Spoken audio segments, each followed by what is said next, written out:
सर्व स्पर्धा परीक्षेची तयारी करणाऱ्या माझ्या मित्रमैत्रिणींना नमस्कार. मी माझ्या चॅनलमध्ये आपल्या सर्वांचे स्वागत करतो. आज माझा हा पहिला व्हिडिओ आहे. पहिला व्हिडिओ म्हणजे व्याकरण या घटकावरचा पहिला विषय आहे. मराठी व्याकरण मी तुम्हाला शिकवणार आहे. त्यामध्ये आजचा माझा जो पहिला घटक आहे आणि याच्यावर 1 ते 2 मार्कासाठी प्रश्न विचारले जातात. खास पोलीस भरती असं नाही तर महाराष्ट्रातल्या सर्व सरळ सेवा भरतीसाठी या घटकावर प्रश्न विचारले जातात. तो घटक कोणता आहे तर भाषा विचार. काय आहे? भाषा विचार या घटकावर आपल्याला प्रश्न विचारले जातात. भाषा विचार काय आहे तो आज आपण घटक अभ्यासणार आहोत. माझं बोलणं फास्ट होत असेल तर तुम्ही स्लो करू शकता, जर स्लो होत असेल तर तुम्हाला फास्ट करता येतं. तेवढी यूट्यूबवर फॅसिलिटी आहे. भाषा विचार याच्यामध्ये सर्वात महत्त्वाचं काय आहे तर भाषा हा घटक महत्त्वाचा आहे. भाषा म्हणजेच काय आहे तुम्हाला प्रश्न येते. भाषेची व्याख्या भाषा म्हणजेच काय आहे? विचार व्यक्त करण्याचे साधन किंवा माध्यम. विचार व्यक्त करण्याचे साधन किंवा माध्यम असे भाषेला म्हणतात. भाषा हा काय आहे? विचार व्यक्त करण्याचे साधन किंवा माध्यम आहे. भाषा हा शब्द कसा तयार झाला? भाषा हा शब्द भास या संस्कृत धातूपासून तयार झालेला असून भास याचा अर्थ बोलणे होते. काय होते? बोलणे. मी खूप हळूहळू सांगत आहोत. तुम्ही एक एक गोष्ट नोट डाऊन करा. का होईल की तुम्ही नोट डाऊन कराल ना तुम्हाला तो आणखी चांगला लक्षात राहील. कारण की आपण पाहत आहात, पाहिलेले तुम्ही लिहता नाही का. चिंतन मनन सगळा केला तर एकाकडे तो आपल्या माइंडमध्ये जाते, म्हणजे नाही का क्लिअर होऊन जाते टॉपिक. भाषा म्हणजेच काय? विचार व्यक्त करण्याचे साधन किंवा माध्यम होय. भाषा हा शब्द भास या संस्कृत धातूपासून तयार झालेला असून याचा अर्थ बोलणे होते. बरोबर आहे. त्याच्यानंतर तुम्हाला प्रश्न येते का भाषा या घटकामध्ये कोणकोणत्या घटकांचा समावेश केला जातो? तर 2 घटकांचा समावेश केला जातो. ते 2 घटक कोणकोणते आहेत? एक आहे भाषण आणि एक आहे लेखन. एक काय आहे? लेखन. भाषण आणि लेखन या 2 घटकांचा समावेश केला जातो. भाषा म्हटला तर आपली कोणती भाषा आहे? मराठी भाषा आहे. मग आपली मराठी भाषेवर प्रश्न येते कोणता? मराठी भाषेचा विकास कोणत्या भाषेमुळे झाला आहे? मराठी भाषेचा विकास हा संस्कृत आणि प्राकृत या 2 भाषेमुळे झालेला आहे. कोणकोणत्या भाषेमुळे विकास झाला? संस्कृत आणि प्राकृत या 2 भाषेमुळे मराठीचा विकास आपल्याला पाहायला मिळतो. जो आपल्या भारताचा विकास झाला नाही असं म्हणता येणार नाही. काही प्रमाणात झाला, काही प्रमाणात नाही झाला, नाही का. बरं, तो वेगळा विषय आहे. मराठी भाषेचा विकास संस्कृत आणि प्राकृत या 2 भाषेमुळे झालेला आहे. पण आपल्याला मराठीवर एक प्रश्न नेहमी विचारते. कोणता विचारते? मराठी भाषा निर्माण कशी झाली किंवा मराठी भाषेची जननी किंवा माता असे कोणत्या भाषेला म्हणतात? तर मराठी भाषेची जननी किंवा माता ही संस्कृत भाषा आहे. कोणती भाषा आहे? संस्कृत भाषा आहे. पहिल्यापासून भाषा म्हणजेच काय आहे? विचार व्यक्त करण्याचे साधन. मग विचार व्यक्त करायचा आहे तर मला समजा विचार व्यक्त करायचा आहे तर मला कोणीतरी पाहिजे का? मी एकटाच कसा बोलीन ना कोणाला सांगेन?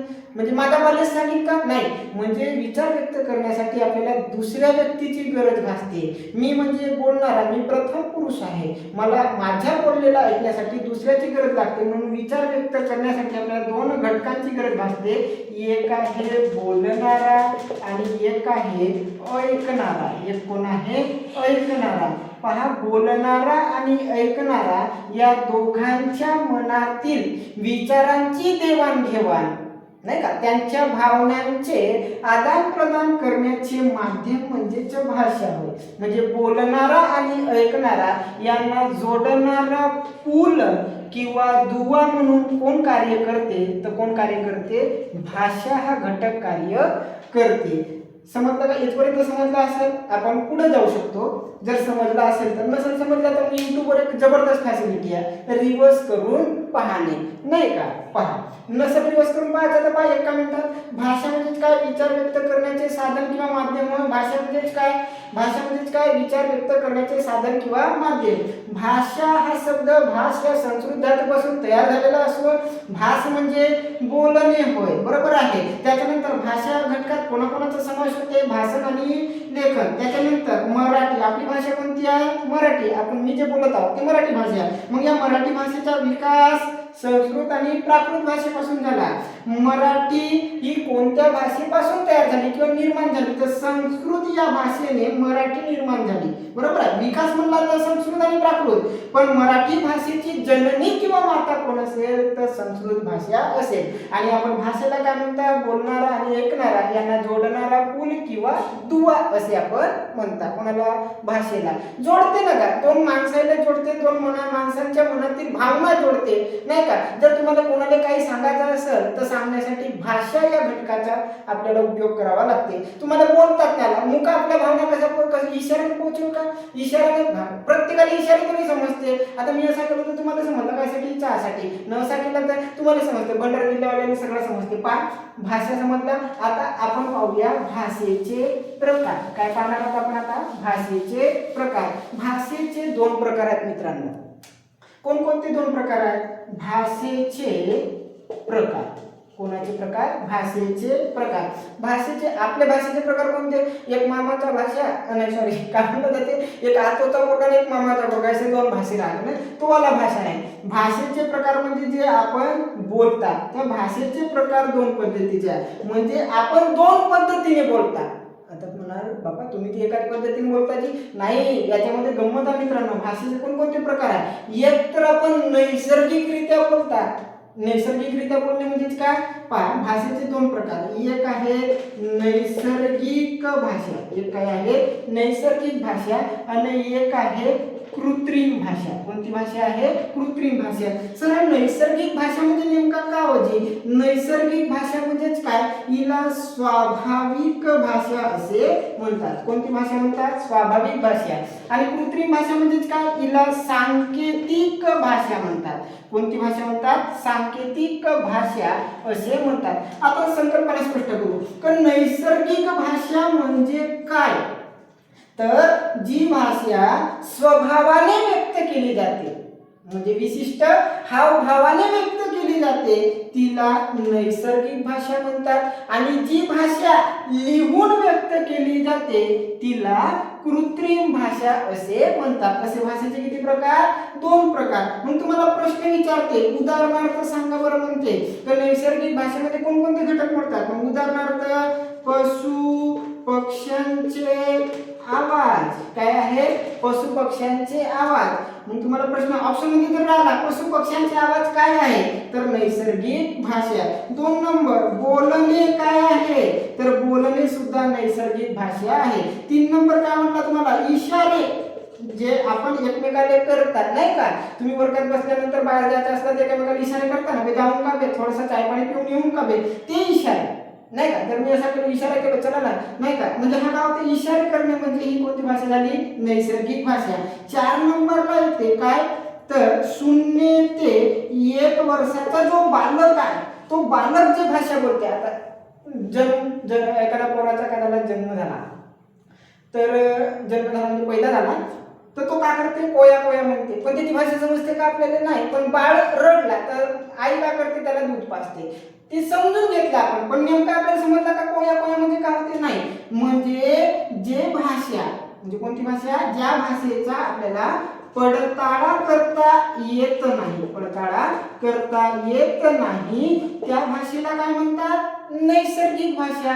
पडताळा करता येत नाही. पशु पक्ष्यांचा आवाज म्हणला, पडताळा करता येईल का? नाही. मी म्हणलो कोंबडा काऊन आरवते, चिमणी काऊन चिवचिव करते, कावळा काऊन काव काव करते, ढगांचा गडगडाट, विजांचा कडकडाट, कांदा पारव्याचे घुमणे नाही का? पारवा म्हणजे कबूतर नाही का? म्हणजे विशिष्ट प्राणी किंवा पक्षी जे आवाज काढतात ते आवाजाचा तुम्हाला समजते का? पडताळा करता येते का?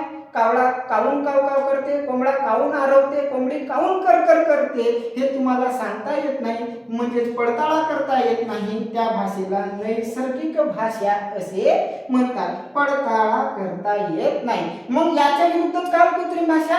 ज्या भाषेचा पडताळा करता येतो. काय करता येतो? पडताळा करता येतो त्याला काय म्हणता येईल? पडताळा करता येतो त्याला म्हणता येते कृत्रिम भाषा. पडताळा करणे म्हणजे कसा? समजा मी तुम्हाला काहीतरी पत्र लिहिलं, तुम्ही लिहित होत्या, आपल्या काळामध्ये पत्राचाच जमाना होता, आता जमाना आला मोबाईलचा, नाही का? हा जबरदस्त कार्यक्रम झाला. आपण पहिले पत्र लिहित होता, पत्र म्हणजे नाही का पत्रलेखन, कोणाला काही पत्र लिहिणे, तुम्ही लिहिले असं काही म्हणजे कसं नाही. पहिल्या काळामध्ये आपण आईवडिलांना पत्र लिहित होतो, मोठ्या मंडळींना, पालक मंडळींना, नाही का, सगळ्यांना पत्र लिहित होतो. तुम्ही शाळेमध्ये जेव्हा अर्ज लिहितात तो सुद्धा काय आहे? कृत्रिम भाषा. म्हणजे जर म्हणला पत्र लेखन हा काय आहे? लिहून व्यक्त केला. मग अशीच म्हणलं जी भाषा विशिष्ट सांकेतिक चिन्हाने लिहून व्यक्त केली जाते तिला कृत्रिम भाषा म्हणतात. मग पत्र लेखनाला, टंकलेखनाला, नाही का, एखादा विशिष्ट प्रकारचा बोलण्याला, विशिष्ट प्रकारचे बोलणे, सर मग इकडे बोलणे आला होता ना, पण तो बोलणे वेगळा आणि विशिष्ट प्रकारचे बोलणे म्हणजे कसा? वक्त्याचे भाषण. कोणाचे भाषण? वक्त्याचे भाषण. पहा मित्रांनो, मी हा फळा घेऊन आणलो, पण हा जीवाच्या मानाने थोडासा लहान झाला. का करू भाऊ, मोठा महागाई लोकसा फळा तरी पाहण्याला 700-750 रुपयाचा झाला. पहा म्हणजे किती साला जमाना किती महाग झाला रे बाबा. अजून कोटकोरी जाते जमाना तर कोणाला नाही. वक्त्याचे भाषण म्हणजेच काय ना? कृत्रिम भाषा. वेगळ्या पद्धतीने बोलते ना का, नाही का? समजून सांगतो. वक्त्याचे भाषण म्हणजे हा बोलणे मधला फरक कसा? समजा विशिष्ट प्रकारचा बोलणं म्हणजे कसा? आता शुद्ध मराठीमध्ये एखादी मुलगी काय म्हणते? अगं तू कुठे चाललीस? काय म्हणते? अगं तू कुठे चाललीस? पण साधा बोलणं म्हणजे कसा? अरे तू कोठी चाललीस ये. आपली भंडारची भाषा आहे ना का? ओके कोठी चाललीस ये, हे वाली भाषा. म्हणजे कोणती भाषा? नैसर्गिक भाषा. पण वक्त्याचे भाषण तो विशिष्ट पद्धतीने बोलते, तो कशामध्ये आला? कृत्रिम भाषेमध्ये. कारण वक्त्याचे भाषण हा सुद्धा कृत्रिम भाषेचा प्रकार आहे, कारण तो विशिष्ट प्रकारचा बोलणे. त्याच्यानंतर याच्यामध्ये अजून काय येऊ शकते? उतारा येऊ शकते. कारण की उतारा काय राहते? लिहिला राहते. उतारा म्हणजे कोणता? तो नाही निंबू कापून इकडे तिकडे चौकात मांडणार येते तो वाला उतारा नाही. उतारा म्हणजेच काय? पॅरेग्राफ, जो आपण पुस्तकीतला पाहता तो सुद्धा काय आहे? कृत्रिम भाषा आहे. बरोबर आहे. त्याच्यानंतर अजून याच्यामध्ये काय येईल? पुस्तके. अजून काय येतील? पुस्तके. कारण पुस्तकेमध्ये काय लिहिला राहते, म्हणजे जी भाषा संकेताने लिहिली जाते, सांकेतिक चिन्हाने लिहिली जाते किंवा सांकेतिक चिन्हाने लिहून व्यक्त केली जाते तिला कृत्रिम भाषा असे म्हणतात. असे भाषेचे किती प्रकार? 2 प्रकार. कोणकोणते? नैसर्गिक आणि कृत्रिम भाषा. मग व्याख्या काय? नैसर्गिक भाषेची व्याख्या काय? की जी भाषा विशिष्ट हावभावाने किंवा स्वभावाने व्यक्त केली जाते तिलाच नैसर्गिक भाषा किंवा स्वाभाविक भाषा असे म्हणतात. तर जी भाषा विशिष्ट चिन्हाने लिहून व्यक्त केली जाते तिलाच कृत्रिम भाषा किंवा सांकेतिक भाषा असे म्हणतात. याच्यामध्ये सांकेतिक चिन्ह आलं मित्रांनो, त्याच्याबद्दल थोडासा आपण अभ्यास करू की नेमकं सांकेतिक चिन्ह हे तुम्ही लिहित जा बरं, नाही का?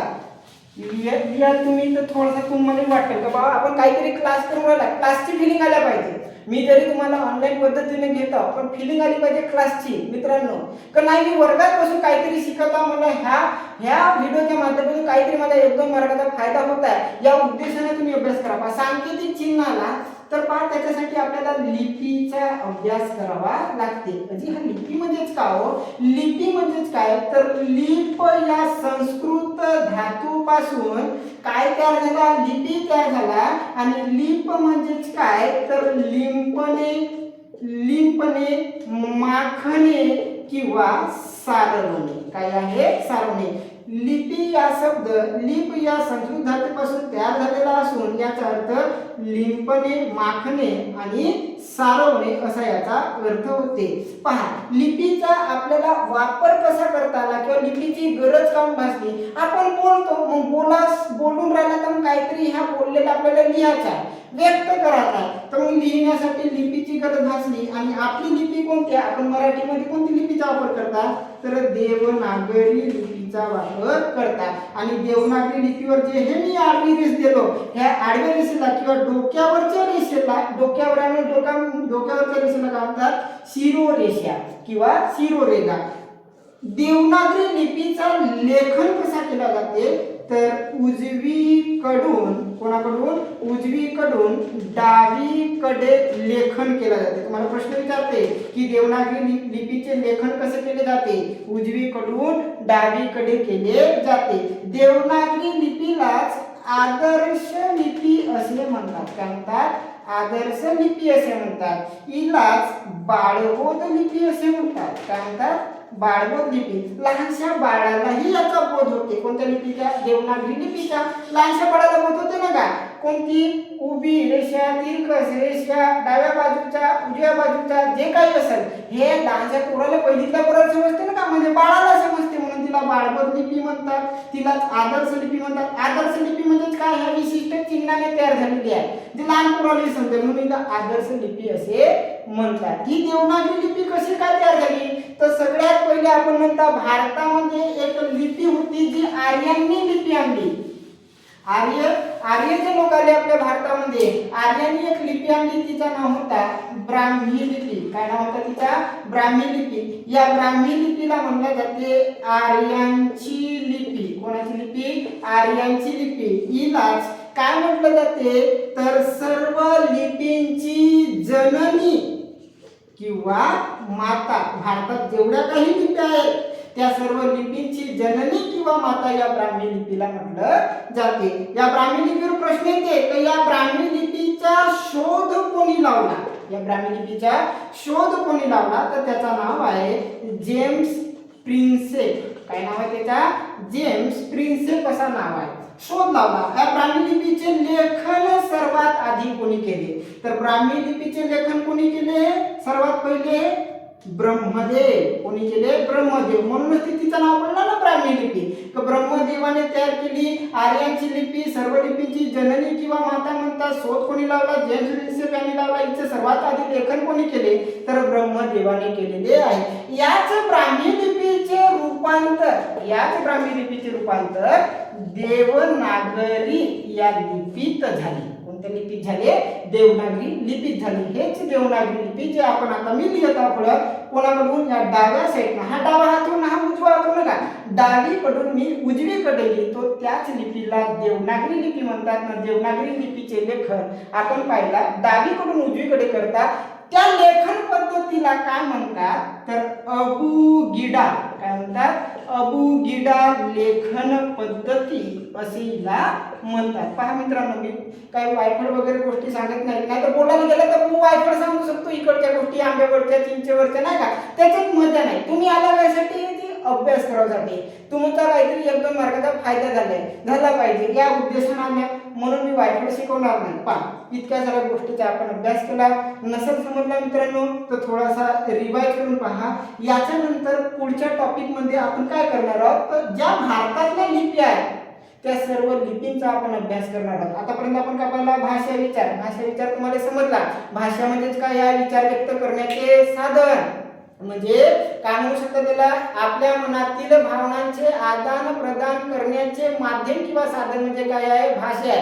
भाषा या घटकाचा अभ्यास करण्यासाठी आपण पाहिला की भाषा शब्द कसा तयार झाला, भास या संस्कृत धातूपासून तयार झाला. त्याचा अर्थ काय होते, बोलणे होत असते. आपली भाषा कोणती, मराठी. मराठी भाषेचा विकास संस्कृत आणि प्राकृत भाषेपासून झाला. मराठी भाषेची जननी म्हणजे संस्कृत भाषा आहे. संस्कृत भाषेपासून मराठी भाषा निर्माण झाली, म्हणून जननी किंवा माता असे संस्कृत भाषेला म्हणतात. लक्षात राहील. चला, धन्यवाद.